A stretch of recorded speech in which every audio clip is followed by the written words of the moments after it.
Préstame mi billetera, por favor. Eso ya no se hace, ¿sabes?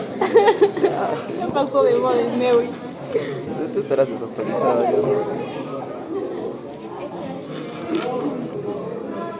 O si no, cada uno, ¿eh?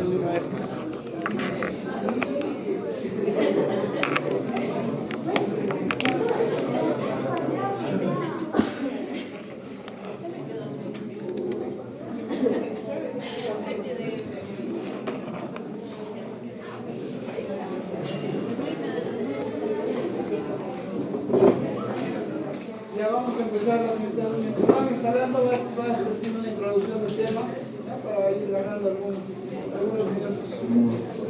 Se caen, ayúdalos. Vamos a hacer la introducción aquí. ¿Quién va a empezar de ustedes?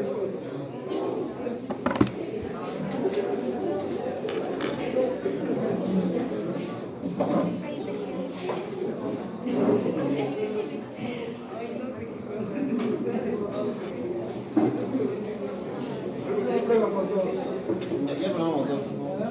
Nuevamente,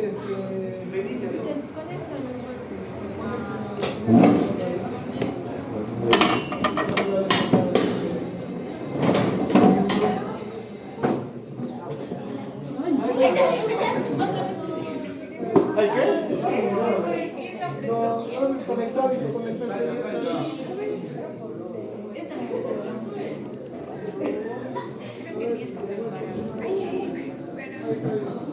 Ahí no te muevas.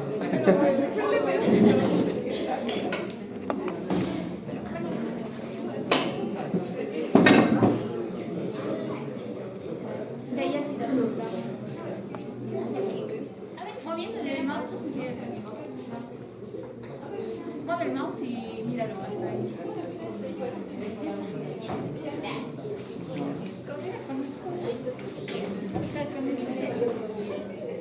Doctor, buenas noches, compañeros, buenas noches. Continuando con las exposiciones, vamos a hablar sobre rehabilitación cardiovascular y respiratoria. En primer lugar, vamos a hablar sobre la rehabilitación cardiovascular. Esto se define como el conjunto de actividades necesarias para asegurar a los pacientes que presenten cardiopatías a tener una condición tanto física, social, laboral, recreativa, psicológica, óptima que les permita desenvolverse de forma natural en su ámbito social. Dentro de los objetivos de la rehabilitación cardiovascular tenemos mejorar la capacidad funcional, la readaptación a las actividades cotidianas con una mayor independencia y autosuficiencia, modificar factores de riesgo, reducir el estrés, la depresión y la ansiedad y mejorar la calidad de vida. La rehabilitación cardiovascular comprende tanto el tratamiento médico, la estratificación de riesgo, el entrenamiento físico, el tratamiento dietético, la prescripción del ejercicio, la educación, el pronóstico y el control de los factores de riesgo. Para el abordaje de estos pacientes necesitamos un equipo multidisciplinario como es un médico internista, un cardiólogo, un fisioterapeuta, un nutricionista, una enfermera o un psicólogo. Dentro de las indicaciones para la rehabilitación cardiovascular tenemos tanto en pacientes cardiópatas como en pacientes sanos. En los pacientes cardiópatas, aquellos que presenten condiciones isquémicas como infarto agudo de miocardio o tras una cirugía coronaria, o aquellos pacientes que hayan recibido un trasplante cardíaco o que hayan sido operados de vasculopatías severas o pacientes congénitos operados, pacientes con insuficiencia cardíaca o con marcapasos o desfibriladores. Pero también se utiliza la rehabilitación cardiovascular en pacientes sanos, en aquellos que presenten alto riesgo de enfermedad coronaria o en pacientes que se encuentren en edad media de la vida que inician actividades deportivas. En cuanto a las contraindicaciones, tenemos contraindicaciones absolutas como es el aneurisma disecante de la aorta, cardiopatías inestables, estenosis aórticas sintomáticas, discapacidad física grave o enfermedades psiquiátricas. Y las contraindicaciones temporarias, que una vez que se solucionen los cuadros, se pueden incluir estos pacientes en el programa de rehabilitación. Tenemos la angina inestable, patologías descompensadas y procesos infecciosos en fase aguda. La certificación de riesgo comprende los tres riesgos. Riesgo leve, donde tenemos acá los pacientes con infarto agudo de miocardio no complicado. Aquellos pacientes que presenten una prueba de esfuerzo normal, una función ventricular normal, ausencia de arritmias ventriculares o que tengan una capacidad funcional mayor o igual a 6 metros. En cuanto al riesgo moderado, son pacientes que presenten isquemia miocárdica moderada durante la prueba de esfuerzo, angina de pecho o signos de alteración del ventrículo izquierdo en la ecocardiografía, o la capacidad funcional de 4 a 6 metros. Y el riesgo alto, aquellos que presenten una alteración severa en la función ventricular izquierda, signos de isquemia severa, un infarto agudo de miocardio complicado con presencia de arritmias ventriculares o cuando la capacidad funcional sea menor a 4 metros. En cuanto al tiempo de inicio de rehabilitación, tenemos en un infarto agudo de miocardio no complicado se puede iniciar la terapia de rehabilitación 2 semanas después del infarto. Cuando ha habido una falla cardíaca asociada a síndrome coronario isquémico agudo, 12 semanas después del evento, o después de una angioplastía más stent, 4 semanas después de la cirugía, o postquirúrgico del bypass, 4 a 6 semanas después de la cirugía.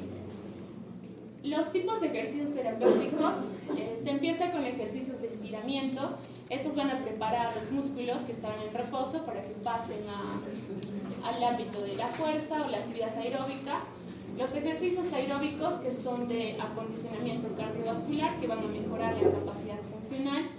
Los ejercicios de fortalecimiento, estos tienen que iniciar de manera gradual, con cargas ligeras, y poco a poco ir aumentando las cargas de acuerdo a la capacidad del paciente y a su enfermedad de base.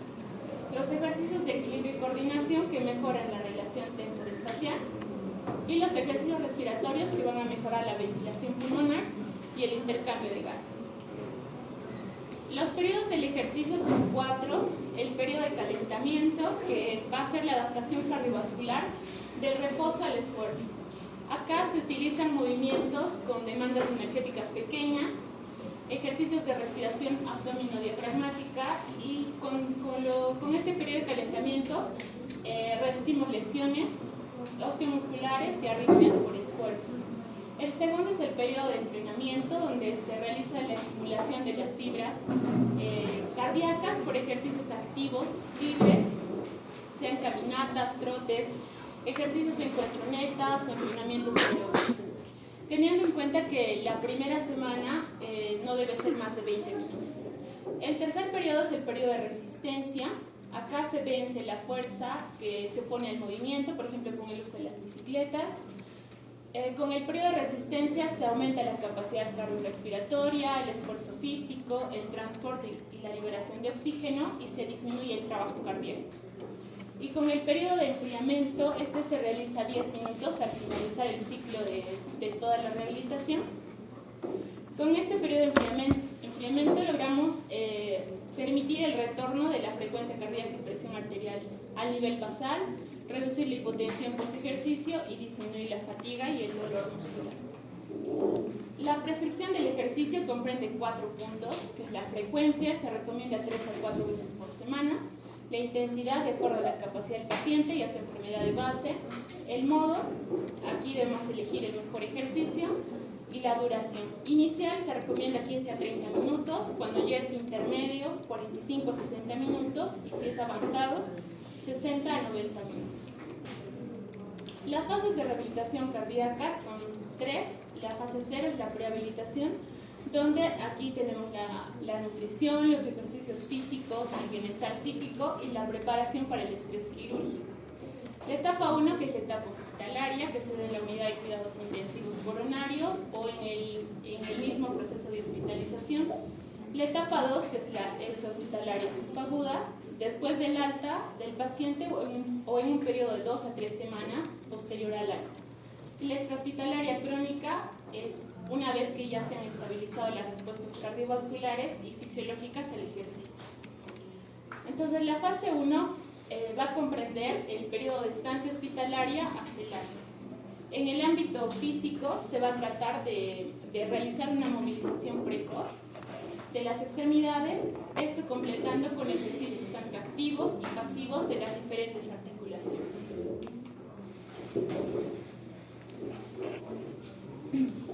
Bueno, de los objetivos de esta fase va a ser minimizar las estancias hospitalarias y así también minimizar la aparición de complicaciones para así aumentar la capacidad funcional de este paciente y generando una intervención educativa con tratamientos a las complicaciones previas que tenía. El pilar de esta fase va a ser la movilización precoz, que quiere decir que va a ayudar a su capacidad funcional y asimismo a prevenir algunas complicaciones que puedan suceder. Esta se va a dividir en dos periodos, el periodo agudo y subagudo. En el agudo este va a iniciar entre 3 a 4 días después de que haya habido alguna alteración en el paciente y su objetivo es que este ya pueda asearse, comer, sentarse solo o estar a la orilla de la cama. Asimismo, ejercicios pasivos, más que todo movimientos respiratorios, y el movimiento se basa en pequeñas caminatas alrededor de la distancia donde están. Se va a pedir de que no se aumente más de 10 latidos por minuto haciendo estos pequeños movimientos y que ya para la segunda semana pueda caminar entre 200 a 300 metros al día. En el periodo subagudo, que va a iniciar ya a las 2-4 semanas, lo que se pide aquí es que el paciente ya pueda caminar, bajar de un piso a otro y también realizar un control a nivel respiratorio de sus emociones, con el objetivo de que no aumente más de 20 latidos por minuto haciendo estas actividades y asimismo que haga 2 a 3 veces al día ejercicio. Luego está en la fase 2. En esta fase 2 lo que vamos a hacer es valorar las comorbilidades del paciente, ya sea la diabetes, hipertensión arterial o alguna enfermedad respiratoria crónica, y establecer un programa de entrenamiento físico basándonos en la escala de Borg. Y esta escala lo que nos va a permitir es definir cuánta es la intensidad del ejercicio que está haciendo este paciente. Bueno, para iniciar este programa de rehabilitación cardíaca lo que se pide primero es una ergometría, y esta ergometría nos va a dar 3 valores principales. Uno que es la frecuencia cardíaca máxima durante el esfuerzo, la presión arterial máxima durante el esfuerzo y alteraciones electrocardiográficas durante el esfuerzo. Lo óptimo es de que este paciente logre alcanzar entre un 70 a 85% de los valores que se han obtenido de esta prueba sin que exista algún sufrimiento cardíaco o alteraciones en el EKG. Si esto va a existir, entonces pide que el objetivo sea menos a lo que se está mencionando. Y algunas alteraciones o que nos pueden dar valores limitados de esta prueba vendrían a ser los comorbilidades osteoarticulares. En ahí tenemos las coxanclas, que se pide que se haga o se cambie el aparato por un cicloergómetro, las gonalgias por una cinta rodante. Si el paciente sufre de una tendinopatía, evitar que eleve lo que es el brazo encima de la línea escapular. Las lumbalgias, evitar las presiones del tronco, y si existe claudicación intermitente, hacer una alternancia entre lo ya mencionado y parar el ejercicio si el paciente ya tiene alguna limitancia. Entonces, después de hacer esta prueba de esfuerzo va a venir la rehabilitación propia, el entrenamiento físico. Y como ya se mencionó, va a constar de etapas. En la etapa de precalentamiento, que va a durar entre 5 a 15 minutos, lo que se busca es que no se genere alguna alteración a nivel articular. Y en la etapa de acondicionamiento, donde va a estar los ejercicios tanto aeróbicos como de intensidad, se va a basar en 6 objetivos, que es la frecuencia, que sea más de 3 días a la semana, la intensidad basados en los resultados que ha salido de la ergometría, el modo, ya sea una combinación entre ejercicios aeróbicos, rítmicos y otros, la duración, que lo óptimo es que llegue entre 45 a 60 minutos, el ritmo de progresión, que va a depender del tipo de paciente, y la adherencia, que este paciente tenga que cumplir todo lo que se está mencionando. Y el enfriamiento tiene como objetivo de que el paciente no pase de un momento brusco de calentamiento a uno de reposo, así que este va a durar entre 3 a 10 minutos para que el paciente se pueda condicionar ahora. Y los beneficios de esta fase es va a tener efectos sobre los factores de riesgo, ya sea por los cambios favorables en los lípidos, la sensibilidad a la insulina, el peso corporal. También en los efectos antiisquémicos está la disminución de la demanda de oxígeno a nivel cardíaco, aumento del umbral de angina. En los efectos hemodinámicos positivos, disminución de la frecuencia cardíaca y de la presión arterial, entre otros. También va a haber efectos sobre los factores inflamatorios y hemostáticos, como la disminución de la proteína C reactiva, el aumento de la actividad fibrinolítica, y los efectos sobre los factores psicosociales, ya que este paciente se va a mantener en actividad, así también va a reducir problemas mentales como ansiedad, estrés, entre otros. Y efectos sobre la mortalidad, ya que va a reducir la mortalidad cardíaca en un 16% y alguna mortalidad por otra causa en un 15%.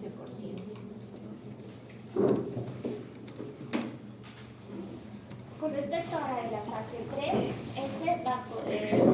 inicia al finalizar la fase 2 y se puede continuar durante toda la vida. Además, ¿no? Esto es considerando que el paciente lo puede hacer en la casa o también mediante programas, ya sea del puesto de salud, del establecimiento de salud o de la municipalidad, ¿no? Que también hay actividades de estos pacientes. En habla del calentamiento, como ya lo habían dicho, que puede considerarse de 5 a 10 minutos. A un inicio es de una baja intensidad. Luego está el ejercicio aeróbico, el que vaya a elegir el paciente y sobre todo, además que se sienta cómodo al realizar el ejercicio, porque si también es algo que le incomode, muy probablemente es que deje de hacer el ejercicio, ¿no? En esta parte la duración es entre 30 y 40 minutos para llegar finalmente a lo que es el enfriamiento, ¿no? Como explicaron anteriormente, para el retorno de la frecuencia cardíaca y la presión arterial se mantenga, ¿no? Esto va a ir disminuyendo la actividad, esto entre 5 a 10 minutos, antes de finalizar completamente toda la actividad física. Además, en personas adultas pueden hacer ejercicios de equilibrio, de coordinación y fuerza, esto una vez a la semana, que puede ser 8 a 10 series, el cual tiene una duración de 1 hora. Un ejemplo también es el caso de los pacientes que son trasplantados, trasplante cardíaco. Uno de los beneficios principalmente de estos es que aumenta la capacidad física, esto a nivel periférico, que mejora la función del endotelio arterial y también ha aumentado la capilaridad muscular. Esto para, ¿no?, que hay más capilares a nivel de la fibra miocárdica para el metabolismo, ¿no? Luego, el otro beneficio de estos ejercicios es a nivel respiratorio, el cual va a disminuir la disnea que los pacientes vayan a presentar, además de aumentar la capacidad vital y aumenta la actividad cinética del diafragma. Otro beneficio es la parte psicológica, ¿no? Como sabemos que la salud es todo un ente físico y mental, el cual la actividad de esto también les va a ellos disminuir la ansiedad, la depresión, el estrés. También tiene un efecto antitrombótico y vasodilatador, como dijeron. Esto hace referencia a eso vasodilatador si son de los músculos que se va a estimular. Mientras no se vaya a estimular estos músculos o haya actividad en cierta parte, no va a producirse esto, ¿no? Y también va a aumentar la revascularización del miocardio, esto igual favoreciendo la circulación lateral.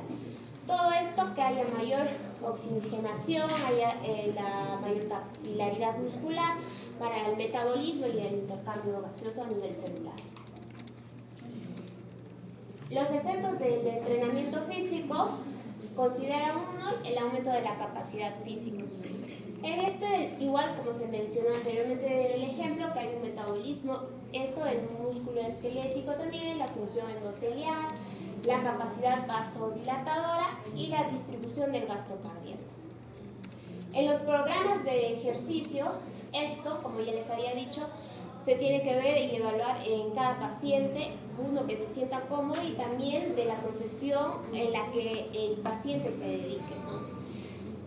Una frecuencia de esta, de forma general, puede ser 3 a 5 veces por semana, una intensidad, habla del 50 al 70% del pico de oxígeno máximo, es del oxígeno de la capacidad de consumo que se va a realizar por el ejercicio.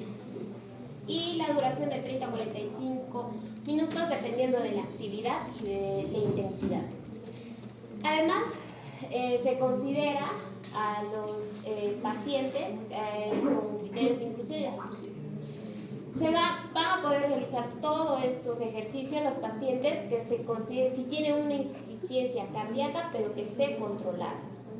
El pico de oxígeno que sea mayor a 10 mililitros por kilo por minuto y el tratamiento médico el paciente sea seguido, que sea controlado, no un paciente que olvide su tratamiento y que haga ejercicio. O sea, un paciente inestable no va a poder realizar estas actividades.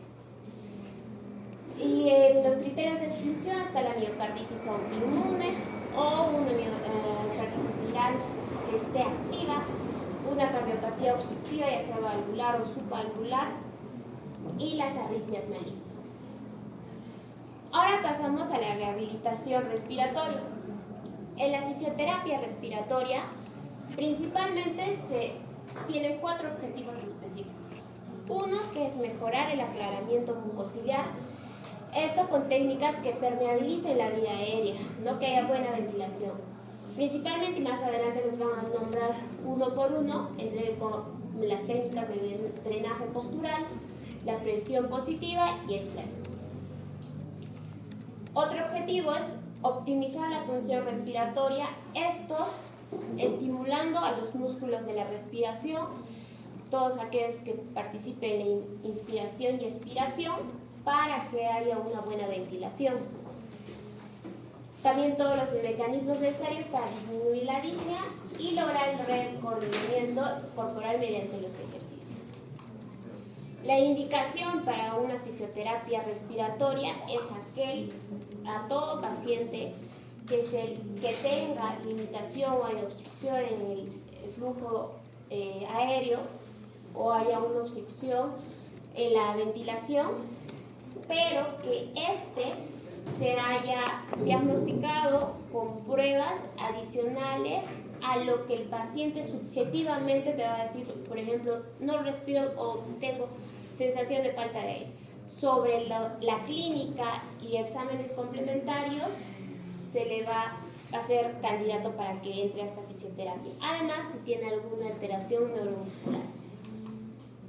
Y está contraindicado en aquellos pacientes que estén pasando por un proceso infeccioso, tengan una tuberculosis exudativa, tumores en el sistema respiratorio, o aquellos pacientes que estén caquéticos, hemofílicos o estén con una hemoptisis activa. Todos estos factores van a predisponer a que el paciente se ponga él mismo en riesgo y también el personal. Continuando, vamos a hablar de algunas enfermedades asociadas a las afecciones respiratorias, como es el caso de la fibrosis o enfermedades de colágeno, que es el lupus, sobre todo en las mujeres, o algunos fármacos que los pacientes pueden venir consumiendo. Por eso es importante preguntarle cuando estamos realizando la consulta. También tenemos que recordar ciertas afecciones que van a afectar la pleura y entre ellas, por ejemplo, tenemos el hidrotórax, pacientes con hidrotórax, neumotórax, invierno. También es importante evaluar las respiraciones por la velocidad en estos pacientes. Eupnea va a ser las personas que van a tener una respiración normal, apnea, la suspensión transitoria del acto respiratorio y después va a venir una respiración forzada. En pacientes que puedan venir con bradipnea, taquipnea o polipnea.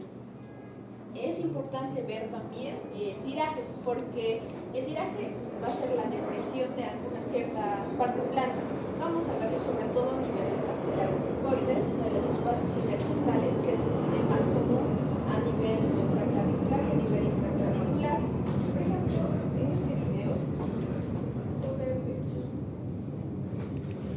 vamos a ver acá el tiraje a nivel intercostal.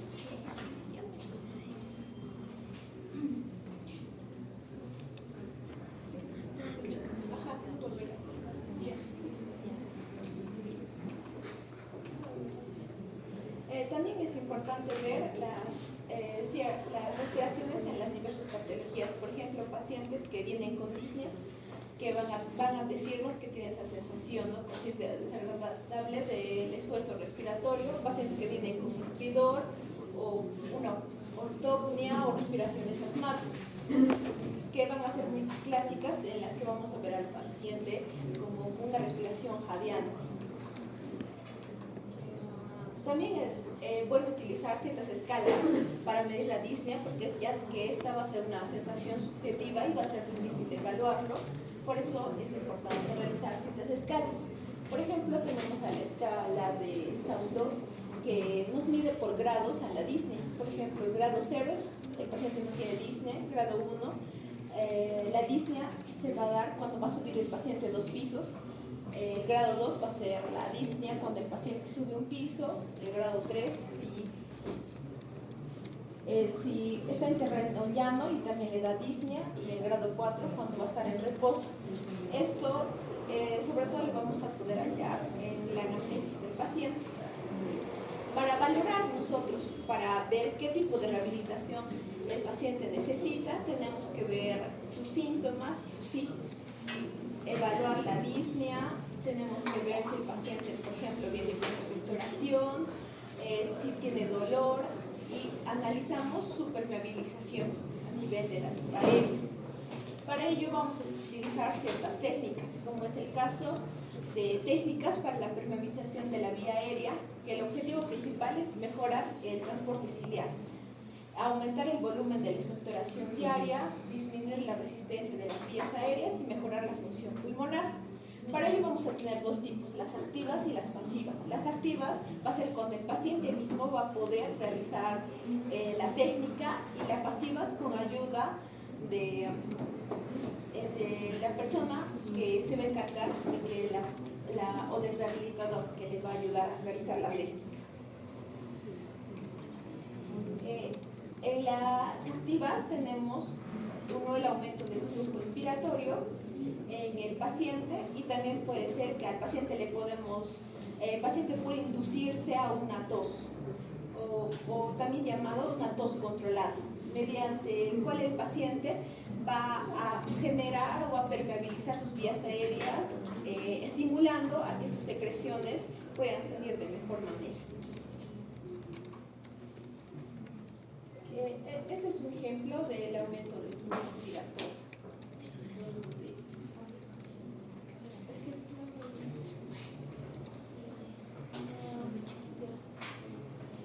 Como este va a ser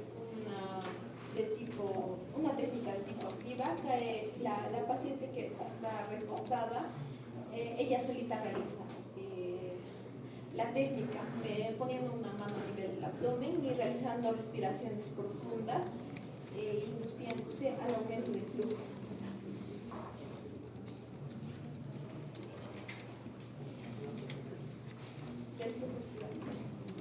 También tenemos en las técnicas pasivas, que va a ser con ayuda del rehabilitador, sobre todo para pacientes, que no nos van a querer colaborar, o pacientes que no van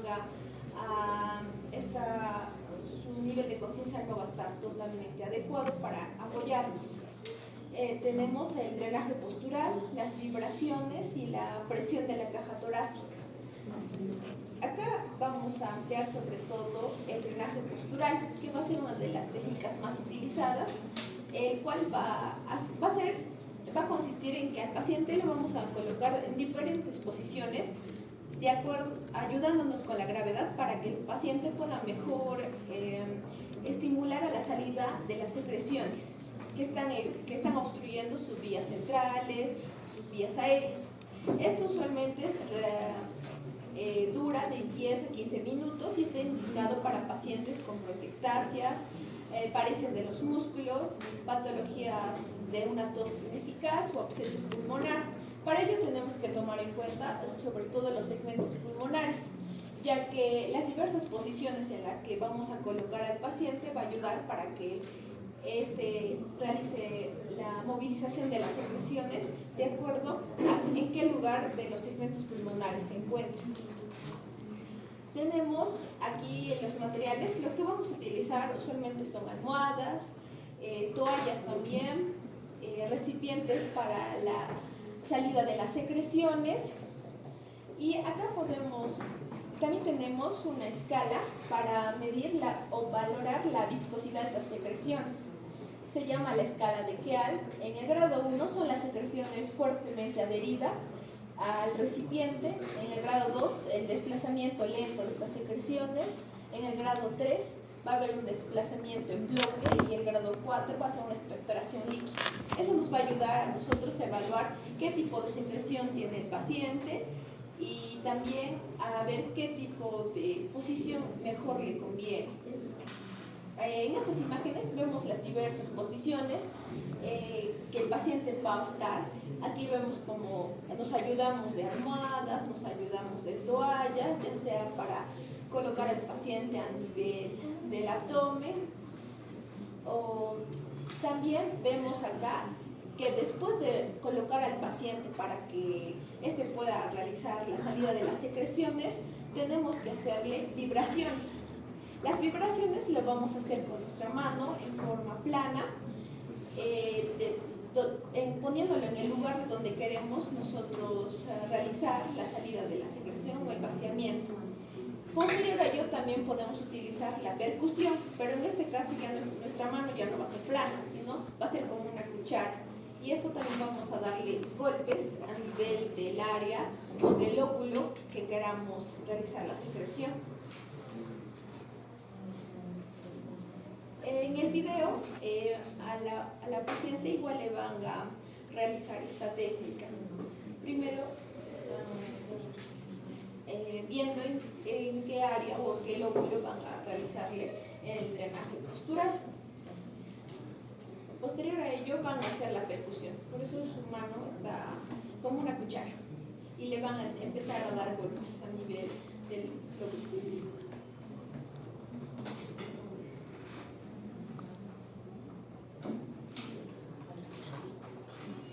Las contraindicaciones del drenaje postural va a ser en pacientes con tromboembolismo pulmonar, operados, con insuficiencia respiratoria, un asma bronquial, sobre todo en pacientes que vienen con crisis asmática o pacientes con crisis de hipertensión arterial y sobre todo esos pacientes que no operan, ¿no? O pueden ser por enfermedades psiquiátricas. También tenemos otro tipo de técnica que es el clapping. Es algo parecido porque acá también se van a dar golpeteos rítmicos con la mano a nivel del lugar donde queremos drenar, pero esto tenemos que tener en cuenta que tiene que ser ascendente, o sea, empezar desde la parte inferior del pulmón hacia arriba. En este video vamos a ver más o menos cómo se realiza la técnica.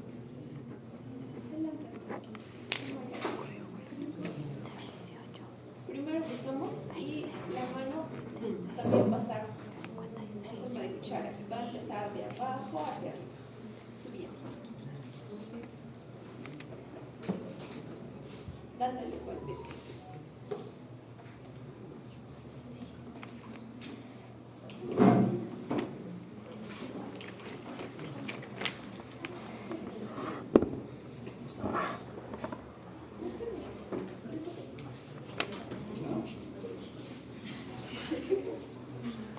Ya bueno, para terminar, vamos a hablar de los ejercitadores respiratorios incentivos, que básicamente nos van a ayudar a ejercitar lo que son los músculos de la respiración, ¿no?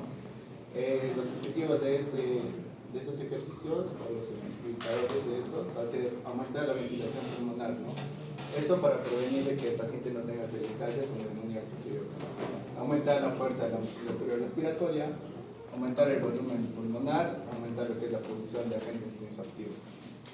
Y comunicaciones de primero es controlar la evolución de la función respiratoria, más que todo en aquellos pacientes que son posoperados de una enfermedad de pulmón, ¿no? En aquellos pacientes que tengan una producción excesiva de secreciones, como son atelectasias o bronquictasias. También lo que son aquellos pacientes con disminución de la distensibilidad de la caja torácica, en los que tengan fibrosis quística, por ejemplo, en aquellos también que tengan movimientos respiratorios limitados, ¿no?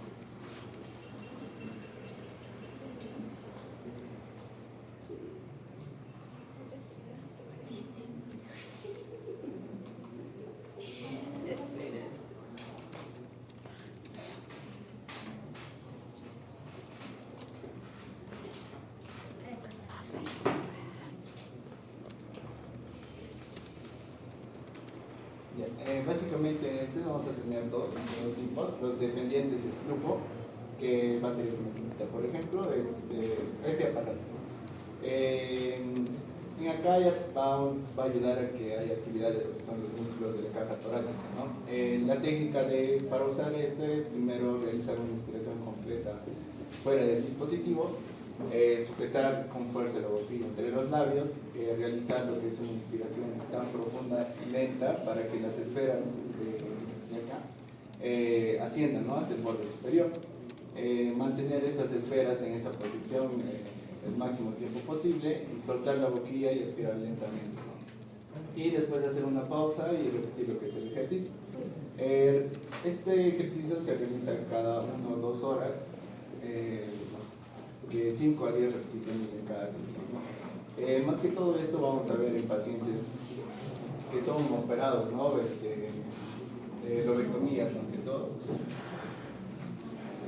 Y acá explicaba más o menos cómo es la técnica, ¿no?, de usar lo que es dependiente, ¿no?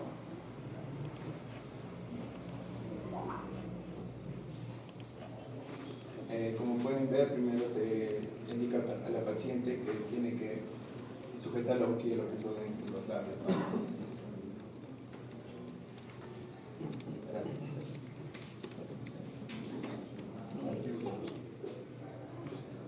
No, dale. O si no, ahí está el otro. Ahí va a inspirar y las bolitas van a subir el resto. Más que todo suben las 2 primeras más y no es el tercero, no, si no suben los. Bueno, tenemos también lo que son los dependientes de volumen, que es acá, en donde acá ya también va a haber actividad de lo que son los músculos del abdomen y lo que es el diafragma. La técnica de este va a ser primero una expiración completa para lo que es el dispositivo.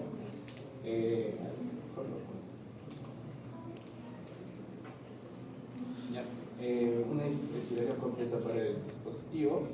Luego tienen que inspirar lo que es lento y profundamente esto. Y la velocidad de la inspiración debe ser aquella con la que el indicador del flujo del dispositivo se mantenga lo que son los límites recomendados, ¿no? Se tiene que mantener la inspiración unos 3 segundos más o menos, y después de la realización de esta inspiración lenta, el paciente descansa unos 3 segundos y nuevamente hace lo que es el ejercicio. Bueno, luego tenemos la presión inspiratoria forzada, en donde nos vamos a ayudar lo que son de las presiones inspiratorias positivas, ¿no? En este caso, por ejemplo, es una doméstica, que podemos usarlo nosotros también en una botella y un sorbete, ¿no? Se debe perforar lo que es la tapa e insertar lo que es el sorbete y después llenar con agua la botella, ¿no?, hasta la mitad más o menos, y sellar la parte de arriba. Luego el paciente sopla a través de este sorbete para formar lo que son las burbujas de agua en el sorbete, ¿no? Se debe realizar lo que es durante 5 a 10 minutos, 2 veces al día. Y el objetivo de esto es una remoción de secreciones bronquiales hacia la faringe y cavidad oral para su posterior expulsión de esto, ¿no?, a través de lo que es la tos. Luego también tenemos estos 2 dispositivos, que es el flúter y el corner. Primero lo que es el flúter, que es este aparatito de acá en forma de pipa, en donde dentro de ese tiene una bolita de acero inoxidable, ¿no?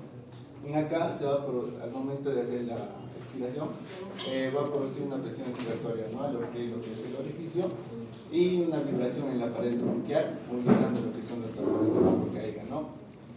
Se recomienda hacer una inspiración lenta y profunda, luego una amplia de 2 a 3 segundos y hacer una expiración rápida de esto, ¿no? Esto se realiza de 2 a 3 veces al día durante 10 a 15 minutos. Luego tenemos el corner, que básicamente es el mismo funcionamiento que pero en esta va a ser en forma de cuadro, ¿no? Y dentro de este va a tener una bola,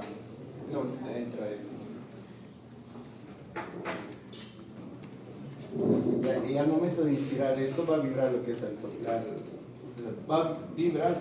transmitiendo lo que son vibraciones endobronquiales, ¿no? Estos dos, más que todo, se usa también para aquellos pacientes que tengan expectoraciones, ¿no? Y a través de la tos se va a poder usar. Luego tenemos lo que es el UCI. básicamente dos técnicas, lo que es la hiperinsuflación y lo que es la kinesioterapia. El objetivo de usar estas dos técnicas es mejorar la ventilación regional, el aclaramiento mucociliar, ayudar a lo que es el intercambio de gases, evitar lo que es la atrofia muscular, más que todo en estos pacientes, debido a que muchos de ellos no se pueden mover, tolerancia al ejercicio, lo que es la calidad de vida de esto, ¿no? Primero lo que es la hiperinsuflación, trata de imitar lo que son los movimientos que hace cuando tenemos una tos y desplazar lo que son las secreciones hacia la vía aérea superior, ¿no? Básicamente hay dos, manual y ventilador. Lo que es la manual, esta va a prevenir lo que son las atelectasias y expande lo que son los alveolos colapsados, ¿no? Va a mejorar lo que es la oxigenación y favorece lo que son el movimiento de las secreciones de la vía aérea. Lo que es el ventilador, más que todo en pacientes con altos requerimientos, ¿no? Lo que es la kinesioterapia, como dices, movilizar las articulaciones vecinas, aquellas a las que donde están totalmente prohibidas, ¿no? El movimiento de esto. La movilidad es sinónimo de deterioro, ¿no? O atrofia en estos pacientes, puede haber anquilosis y daño irreversible. Y por último, lo que es la cinesioterapia pasiva y activa. La pasiva que va a ser realizada por el terapeuta sobre el paciente, que no va a realizar ningún tipo de movimiento activo, ¿no? Mantiene los rasgos articulares y va a evitar que haya deformidades en estos, ¿no? Conserva la sensibilidad propia interna y extraceptiva de nuestro esquema corporal y va a evitar lo que es el acortamiento muscular, ¿no? Y la cinesioterapia activa, que va a ser realizada por el paciente, que va a ser supervisada por el terapeuta, ¿no? Va a potenciar lo que es la musculatura y va a aumentar lo que es el consumo de oxígeno y aumenta también lo que es el gasto cardíaco. Y va a aportar un estímulo propioceptivo al paciente y condiciona lo que es para la recuperación del paciente. Eso es todo.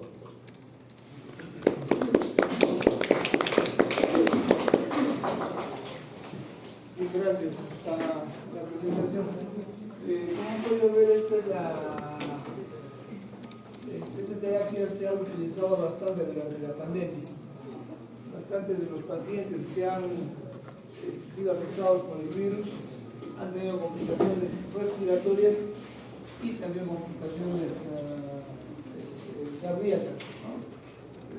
Más han sido las respiratorias. Pacientes que han entrado a UCI, sí o sí han salido con complicación respiratoria.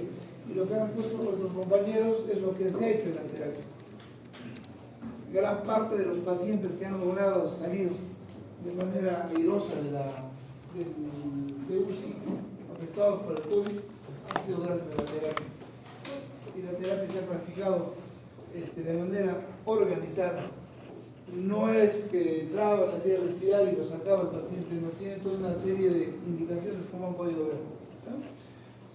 A ver, hablaron de los METs. Preguntamos qué son los METs. Ya hicieron cardio, ¿no?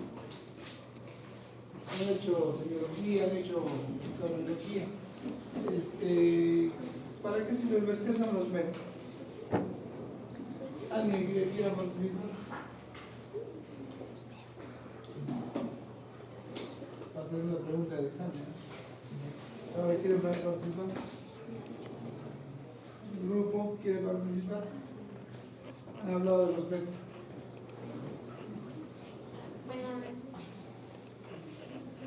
Bueno, los METs van a permitir medir la capacidad cardíaca que tiene el paciente. Básicamente hay miden tres partes, menos de 4, entre 4 a 10 y más de 10. Menos de 4 nos dice que este paciente no puede hacer sus actividades comunes como asearse, hacer ejercicio. Entre 4 a 10 puede hacer actividades leves como una caminata en piso llano, y más de 10 se va a hacer ejercicios de alta demanda.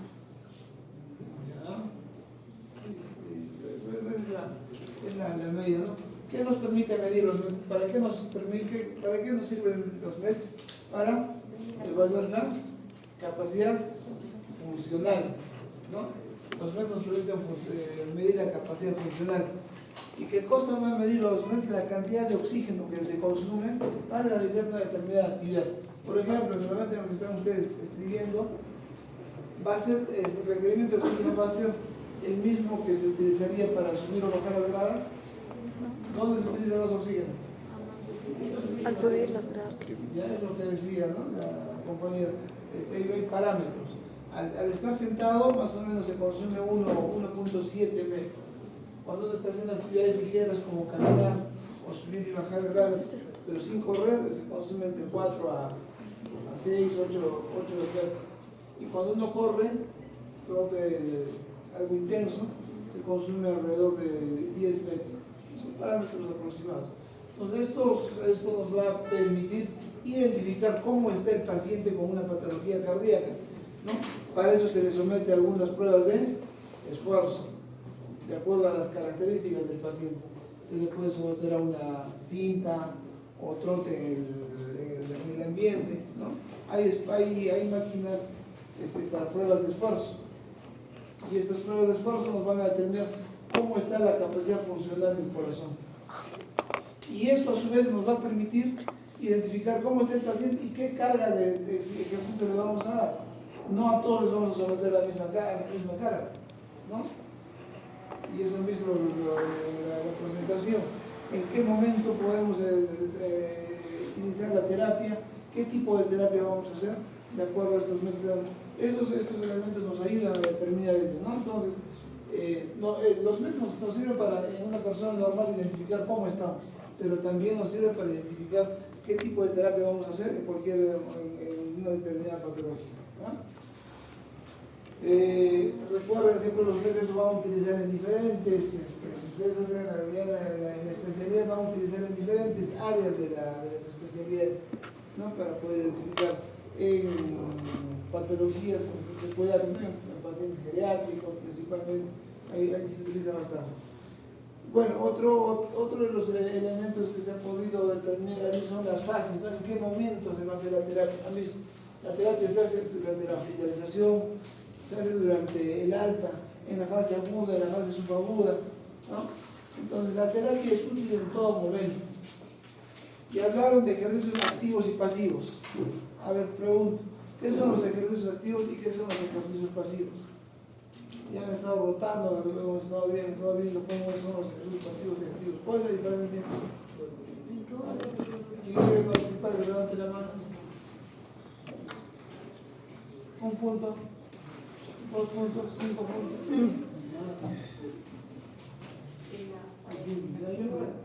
El activo es cuando la persona lo va a hacer por su propia cuenta, mientras que el pasivo necesita de alguien para hacerlo. El activo es cuando la persona lo hace con su propio esfuerzo. Como dice Ayumi, cuando lo hace por su propia cuenta, con su propio esfuerzo. Y pasivo es cuando recibe la ayuda en este caso del terapeuta o de la persona que le va a ayudar a hacer el ejercicio. Levanta la mano. Este es un ejercicio activo. Yo estoy levantando. Pasivo es cuando alguien le ayuda. Le va a ayudar a la realización de cualquier parte de cualquier segmento corporal, ¿no? Entonces, indicaron, ¿no? Que en qué momento se hacen los ejercicios activos y en qué momento pasivos. Si está hospitalizado en una fase inicial, ¿qué sería? ¿Activo o pasivo? Pasivo, ¿no? ¿Y en qué momento hacemos activos? Cuando ya hay una evolución favorable, cuando las condiciones del paciente le permitan sentarse, levantarse, caminar, mover. En la primera fase el paciente no puede ni realizar sus actividades básicas, ¿no? Para realizar sus actividades básicas, ¿qué tiene que hacer? ¿Activo o pasivo? Activo, para comer, peinarse, hacer su higiene. En una primera etapa han visto a los pacientes se les hace comer, no pueden ellos comer por sí solos, no se les ayuda a hacer comer a la alimentación. Bueno, en todo caso, han visto cómo está la presentación, de aquí van a salir varias de las preguntas. Gracias al grupo que vamos a hacer. El siguiente está preparado. ¿Está preparado el siguiente grupo? No se prepara. ¿Quiénes son? Pasen. Mientras van instalando, en todo caso, las rotaciones vamos a ir viendo principalmente la parte práctica de la terapia, ¿no? Cómo es que se van haciendo justamente lo que estamos hablando ahora. Y han visto en la rotación se hace bastante terapia física, pero también hace terapia respiratoria.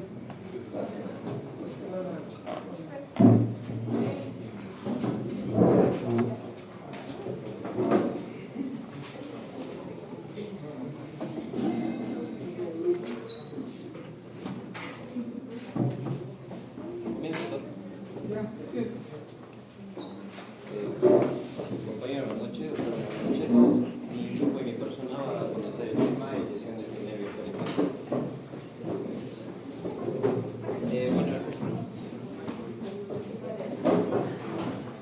Bueno, los temas a dar van a ser parálisis cerebral, lesiones del plexo braquial, también síndrome de túnel carpiano, canal de Guillain, radiculopatía. Y bueno, vamos a comenzar a conocer el tema que es parálisis cerebral. Bueno, en una definición de la parálisis cerebral va a ser definido como un síndrome clínico neuromuscular, habitualmente por la afección de lo que es el nervio facial o el séptimo craneal.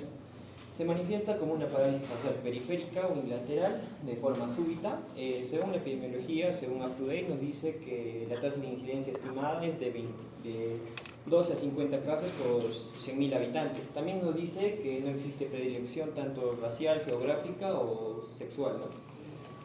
Bueno, entre la etiología que nos dice UpToDate, nos dice que principalmente esta parálisis de Bell es de origen desconocido, pero también puede ser de origen viral, donde nos dice que la causa más común va a ser por lo que es el virus de herpes simple, lo que es el virus de la varicela zoster, también como otros agentes infecciosos que pueden incluir lo que es el virus del Epstein-Barr, virus de la rubiola, citomegalovirus, adenovirus, virus de la influenza y también virus del coxsackie, parotitiditis, infección por rickettsias, entre otros, ¿no? También nos menciona el UpToDate que puede haber algunos riesgos para sufrir parálisis de Bell, pero ¿en qué pacientes? Puede ser asociadas al embarazo, en preeclampsia grave, en diabetes, en infección del tracto respiratorio superior. También nos mencionaba que era asociado al SARS-CoV-2 y por la hipertensión, ¿no? También acá en lo que es la parálisis de Bell hay que saber que este diagnóstico es netamente clínico, para lo cual es importante lo que son los signos y síntomas. Bueno, vamos a ver que uno de los síntomas va a ser la caída de la ceja e incapacidad para levantarla, ¿no? Como se puede observar en la imagen A, también incapacidad para cerrar el ojo, como se puede observar en la imagen B, ensanchamiento de la fisura palpebral, también desaparición del pliegue nasolabial, como podemos observar en la imagen C, y también el signo de Bell, ¿no? Que es característico. También otros signos y síntomas que se pueden acompañar a este es dolor retroauricular, también lo que es la hiperacusia, la disminución del lagrimeo, también como lo que puede ver la disminución de la salivación y la discuesia, ¿no? Que es la pérdida de la sensación del gusto en 2/3 anteriores de la lengua. Como les estaba mencionando, el diagnóstico de la parálisis de Bell es netamente clínico y se debe sospechar una parálisis de Bell en pacientes con debilidad facial, lo que es unilateral o periférica, que sea de inicio agudo o reciente, ¿no? Para lo cual UpToDate nos dice que simplemente debe cumplirse con los signos y síntomas que ya les había mencionado anteriormente, como lo que es la debilidad en la cara, que es unilateral, y afecta a los músculos inferiores y superiores, como sin pérdida del gusto en 2/3 anteriores de la lengua. También lo que puede ser la alteración de las secreciones de las glándulas lacrimales y salivales, y a lo que había mencionado, ¿no? De inicio agudo, que sea de curso progresivo, y la recuperación de cierto grado de función se produce en 4 meses, ¿no? También lo que tenemos que saber que para el diagnóstico, para cuantificar más que todo en lo que es el tratamiento, porque si es leve se puede utilizar lo que son los corticoides, pero en casos graves se va a utilizar concomitante más a otros, ¿no? Para lo cual tenemos que saber la clasificación de Knox-Bregman. Esto nos va a ayudar para cuantificar la gravedad de la lesión. Acá se va a decir que en un grado 1 va a existir una función facial normal. De lo que es un grado 2, es una disminución leve. En sí, acá el paciente va a poder cerrar el ojo por completo. En un grado 3 va a ser una disminución leve a moderada. Acá también cierra por completo el ojo con esfuerzo. Ya del grado 4, 5 y 6, acá hay algo importante, ¿no? Que el paciente no va a existir un cierre completo del ojo, es un cierre incompleto. Y un grado 6 es una parálisis facial completa y sin movimiento. En lo que es el tratamiento, Aftoday nos menciona que el tratamiento debe ser temprano, por ejemplo, entre los 3 días posteriores a la aparición de los síntomas. Esto nos va a aumentar una tasa mayor de recuperación completa. El tratamiento en sí es los corticoides, se va a dar lo que es prednisona, una dosis de 60-80 miligramos por vía oral, a completar en una semana. Aftoday nos menciona que su eficacia de recuperación es en el 94% de los pacientes. En caso de que ya el grado sea diagnosticado como grave, o sea de 4 para allá, vamos a ver que se puede utilizar este corticoide con un uso selectivo de terapia antiviral. Para los pacientes con parálisis facial grave en el momento de la presentación, como ya se había dicho, ¿no? Se puede utilizar lo que es aciclovir, 400 miligramos, 5 veces al día por vía oral durante 10 días. Puede ser valaciclovir, 1000 miligramos 3 veces al día por vía oral durante una semana. Y ya yéndonos a lo que es la fisioterapia y rehabilitación, acá Aftoday nos menciona 3 puntos importantes. Nos dice que puede ser por tratamiento térmico, o sea, calor local, donde vamos a ver que se puede aplicar compresa húmeda caliente durante 10 minutos en la hemicara afectada, ¿no? Esto nos dice que va a ser para mejorar la circulación. También se puede utilizar lo que es electroterapia, donde nos dice que aún existe una controversia respecto a su uso, y nos dice que ya que estimula el punto motor del músculo y no al nervio. También se puede utilizar lo que es la acupuntura, donde nos dice que la acupuntura es una alternativa efectiva para lo que nos dice que la parálisis producida de forma súbita gradualmente nos permite estimular el músculo afectado y acelerar la regeneración nerviosa. Esto es ideal que se utilice durante los 24 o 48 horas después de presentar los síntomas, donde nos dice que la terapia consiste en una aplicación de punción en 6 a 8 lugares específicos de la cara, además uno en la mano, uno en los pies, durante 20 minutos por 15 días como mínimo para una recuperación mejor.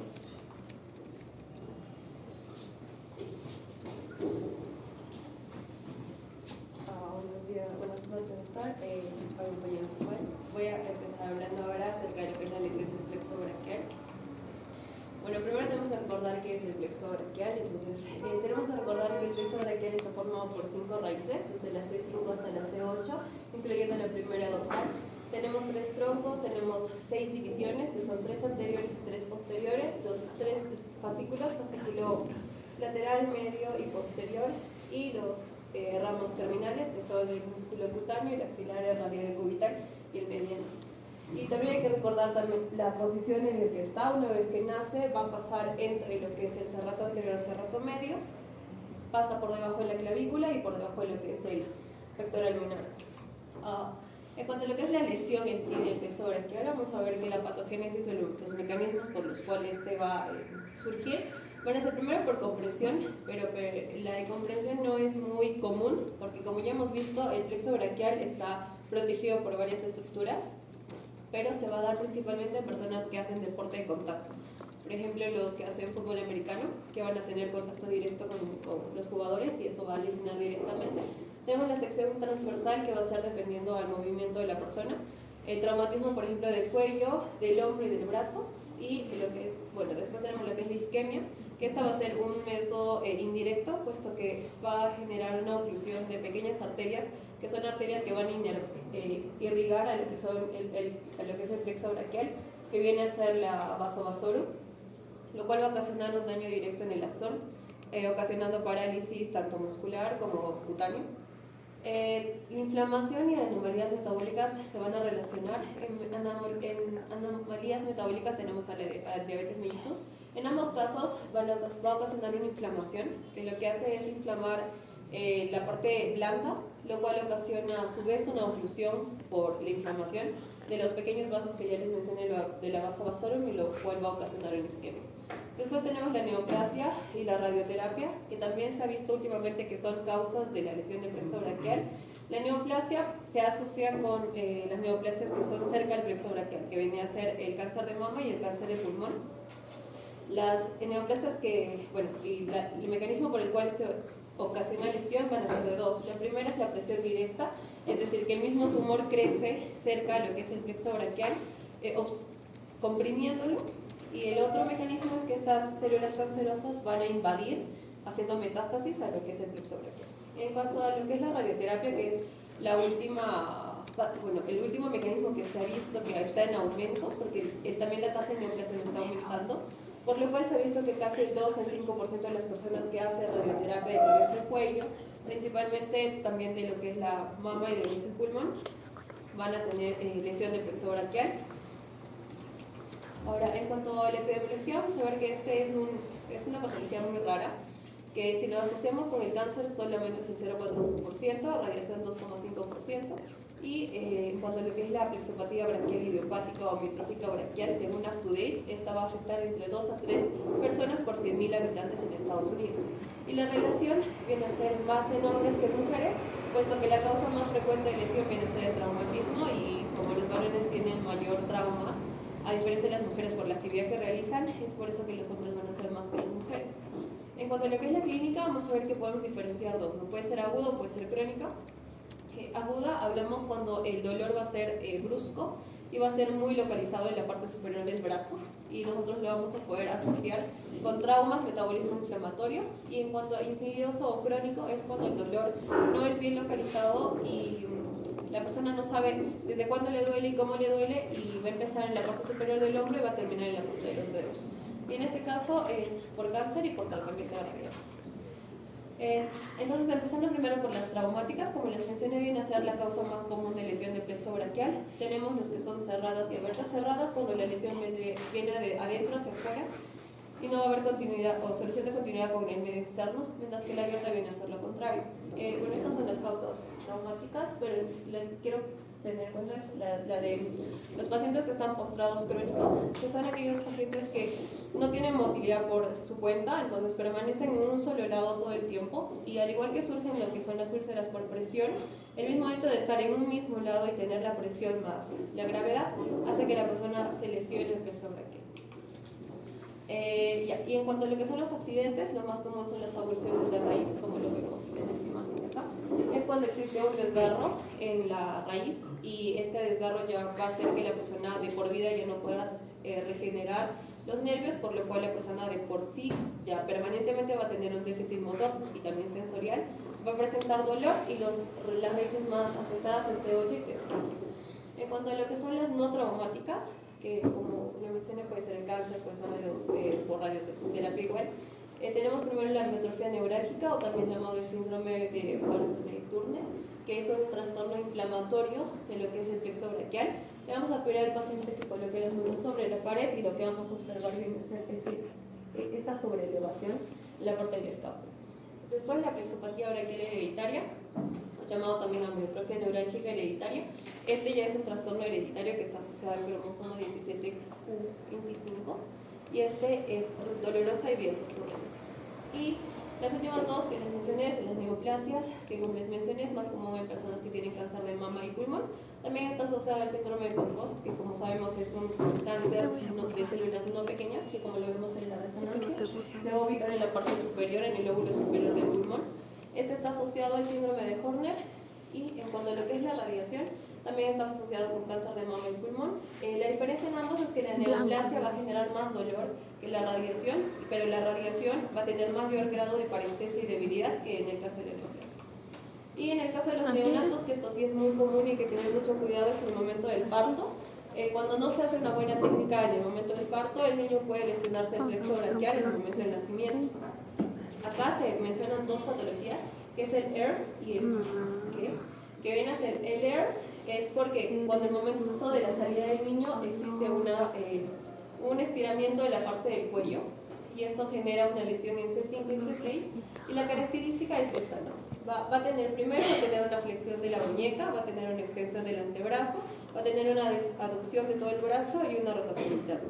Entonces, es por eso que va a presentar esta característica, ¿no? Y aparte de eso, como está lesionando no solo la parte motora, también va a lesionar la parte sensitiva, va a tener pérdida de sensibilidad del pulgar y de toda la parte externa del brazo.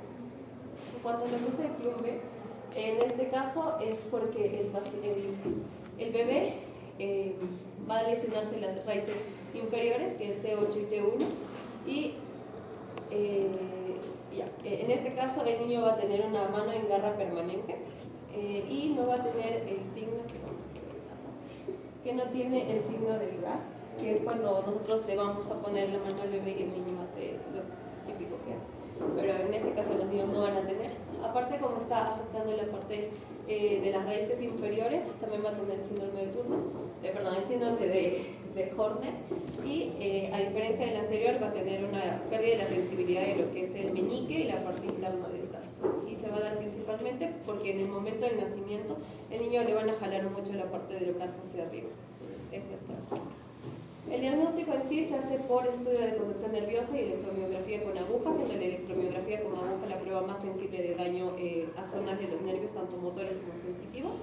Podemos apoyarnos en imágenes para ver posibles otras causas que puede haber, ¿no? Por ejemplo, radiografía de tórax y columna nos puede ver también la parte postural, la parte ósea, para ver si es que la debilidad muscular de la persona es debido a una lesión de plexo braquial o es debido a la mala postura que tiene.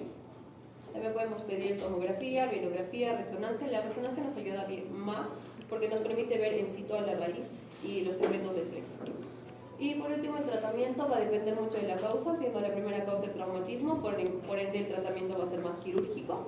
Podemos tener una neurolisis, que es la liberación de los nervios de cualquier compresión extrínseca que tenga, injertos nerviosos y neurotización. Después de haber terminado con la parte quirúrgica, el paciente tiene que descansar el brazo durante 6 a 12 semanas y después va a pasar a lo que es la rehabilitación. En la rehabilitación puede utilizar ortesis y férulas para corregir contracturas, terapia física con electroestimulación, cinesioterapia, ya sea pasiva para evitar contracturas o activa para ayudar a potenciar el músculo que todavía está funcionante. La terapia ocupacional para volver a enseñarle y para que el paciente vuelva a utilizar las extremidades. Y para el dolor se utiliza la amitriptilina y la gabapentina. Bueno, acá hay un video de una persona. Bueno, esta es una persona que tiene la parálisis del plexo braquial porque sufrió un accidente y no puede movilizar muy bien la parte del brazo y tiene una parálisis en los 3 dedos. Pero con la terapia que le hacen, ya sea de movimiento, terapia de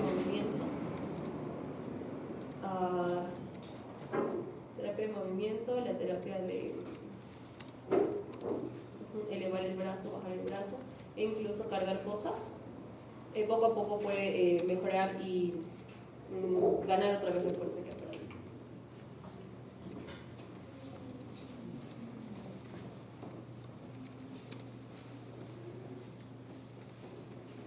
Vamos a continuar con lesión del túnel del carpo y del canal de Guyon. Comenzando con el síndrome de túnel carpiano, esta va a ser una mononeuropatía muy prevalente, va a ser el 90% de todos los casos de neuropatía y se va a dar porque el nervio mediano se va a comprimir al momento de pasar por el túnel carpiano y porque va a haber una presión elevada en este. Entonces el túnel carpiano va a ser un pasaje estrecho donde la parte superior va a estar delimitado por el ligamento transverso del carpo y en la parte inferior van a estar los huesos. Y por aquí van a pasar 9 tendones flexores y el nervio mediano. Y principalmente se va a dar pues, por un trauma mecánico, una presión elevada, también un daño isquémico que va a afectar el nervio mediano. También se menciona que tanto la extensión como la flexión van a hacer que la presión aumente de 8 a 10 veces más. Y cuando un nervio se comprime puede haber lo que es una desmielinización. En cuanto a los factores de riesgo, van a ser muchos, como una dislocación, una subluxación del carpo, fracturas, artrosis, artritis, ¿no? Entre otros. Y en cuanto a la incidencia, va a presentar de 1 al 5%, va a ser más frecuente en mujeres que en varones, y el riesgo se va a duplicar en personas obesas, es poco común en niños y se presenta principalmente entre los 40 a 60 años. En cuanto a la fisiopatología, no va a existir una causa única y específica, pero va a ser la combinación tanto de factores ambientales, ocupacionales y sociales, y va a haber también lo que es una combinación de una compresión y tracción del nervio mediano. Entonces, esto va a causar un aumento de presión, una obstrucción del flujo venoso, edema localizado y deterioro de la microcirculación intraneural. Y va a afectar lo que es la función nerviosa, causando lesiones en la vaina de mielina y el axón, llevando a lo que es una inflamación y también a una pérdida de las funciones fisiológicas.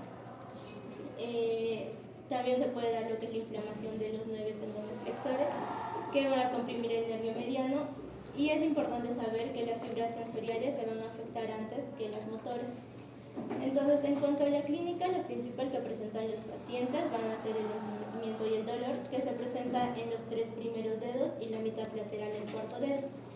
Este dolor generalmente empeora por la noche y puede darse tanto en la muñeca, en la mano y puede irradiarse al antebrazo o al hombro.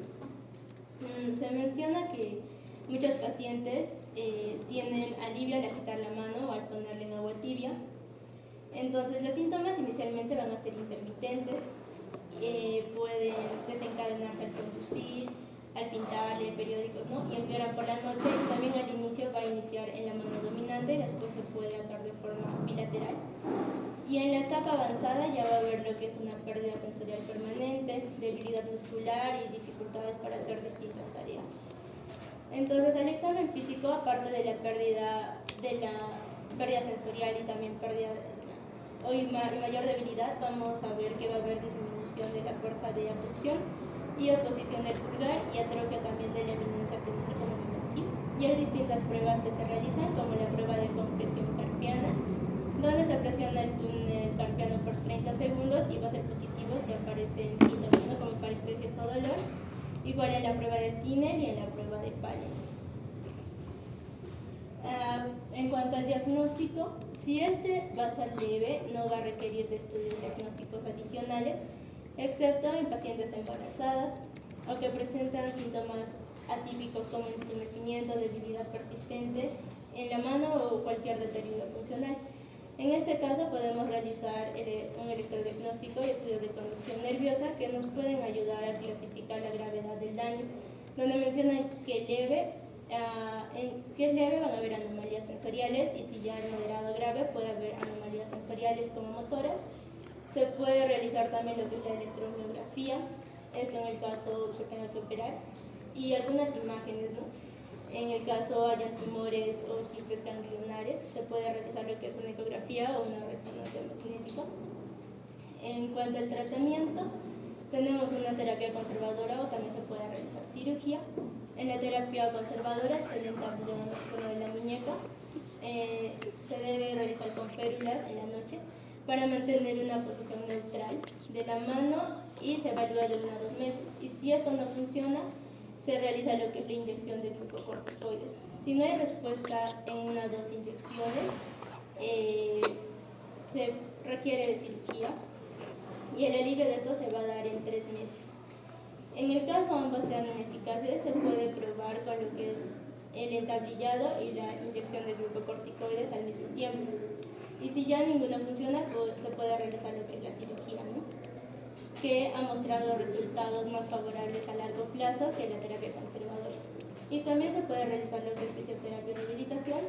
No existe un algoritmo específico para ver en qué momento los pacientes van a realizar esto, pero se puede realizar, ¿no? Lo que es la terapia de ultra alta frecuencia o también parafina para la analgesia, reducción de las parestesias, para mejorar lo que es la rigidez, la conducción nerviosa. También está el láser para mejorar el dolor de la parestesia, el ultrasonido, la magnetoterapia, que es uno de los más prescritos, y las ondas de choque, que se menciona que se usa principalmente en las primeras etapas de la enfermedad, y todo esto se va a realizar según el estadio de la enfermedad, la gravedad, las características individuales y eso. También se pueden realizar ejercicios. Se menciona que a cada paciente se le da un programa de ejercicios de 3 a 4 semanas para que ayude, pues, ¿no?, a mantener el trofismo de los músculos, mejorar la conducción nerviosa y también la excitabilidad y la función motora. Se puede realizar lo que es el estiramiento de extensión de muñeca, la flexión de la muñeca. También se pueden realizar deslizamientos del nervio medial y del telón.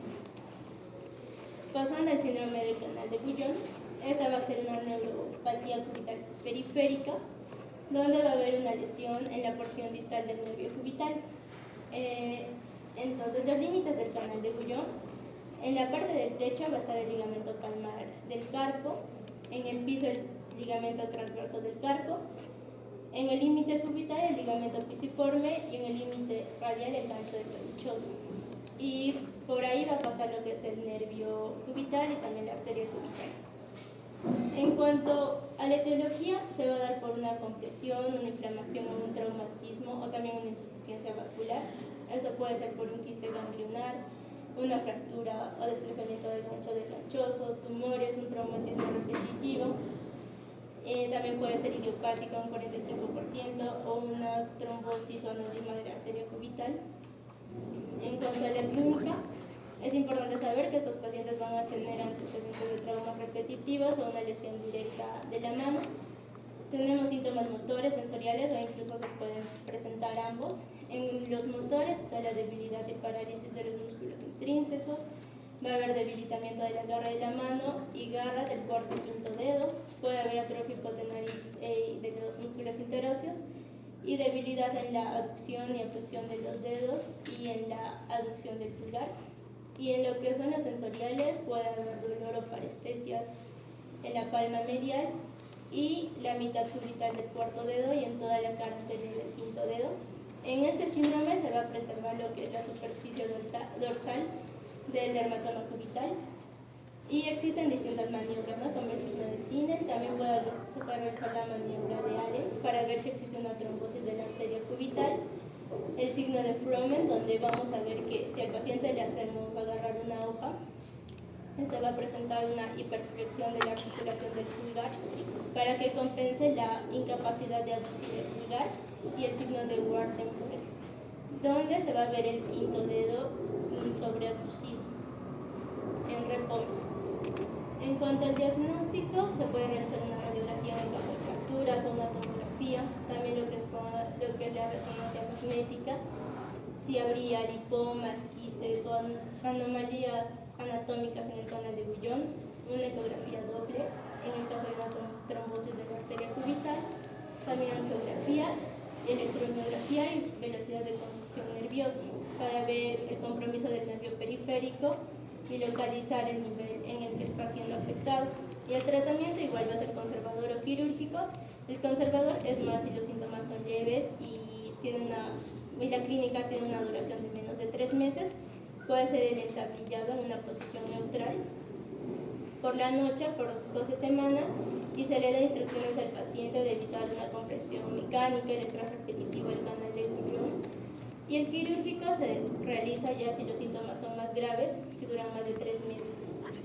En sí va a depender más de la duración y de la gravedad de los síntomas, y también lo que son los AINES o los corticoides no van a ser beneficiosos en esta patología.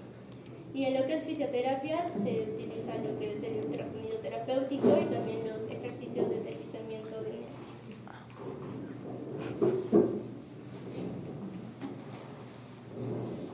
Continuando con la exposición, vamos a hablar sobre lo que son las radiculopatías. Bueno, en sí las radiculopatías van a ser la pérdida o disminución del pulso sensitivo motor de una raíz nerviosa.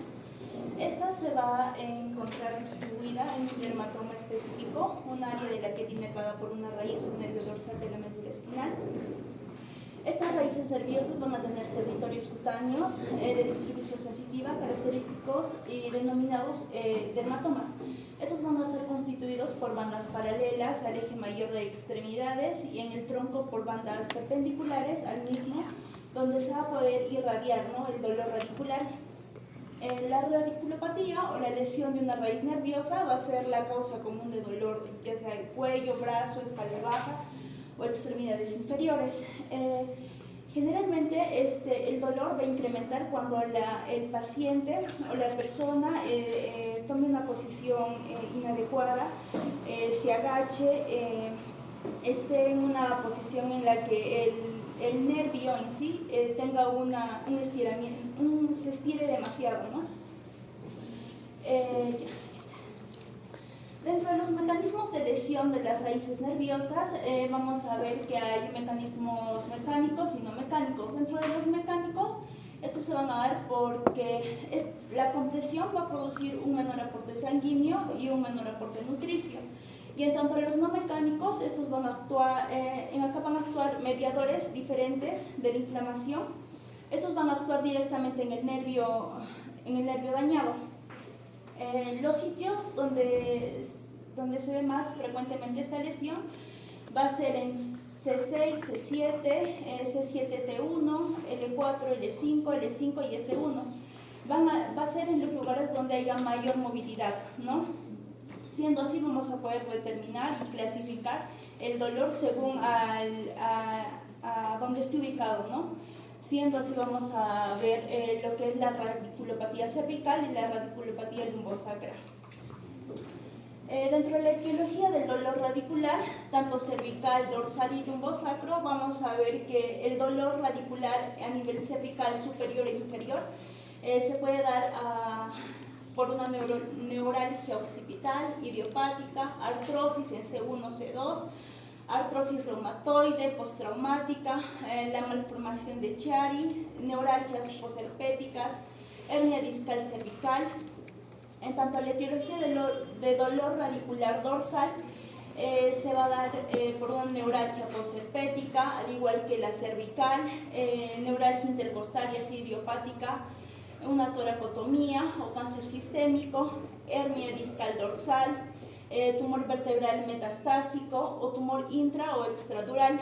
En tanto, la etiología de dolor radicular lumbosacro se va a dar por una hernia discal lumbar, artrosis lumbar, estenosis central del canal o estenosis del receso lateral, un quiste sinovial, tumores vertebrales primarios o metastásicos, ya sea malformaciones arteriovenosas medulares o durales, herpes zóster, neuropatía diabética y anomalías congénitas, ¿no? Ya sea por una médula fijada, un lipoma intraespinal.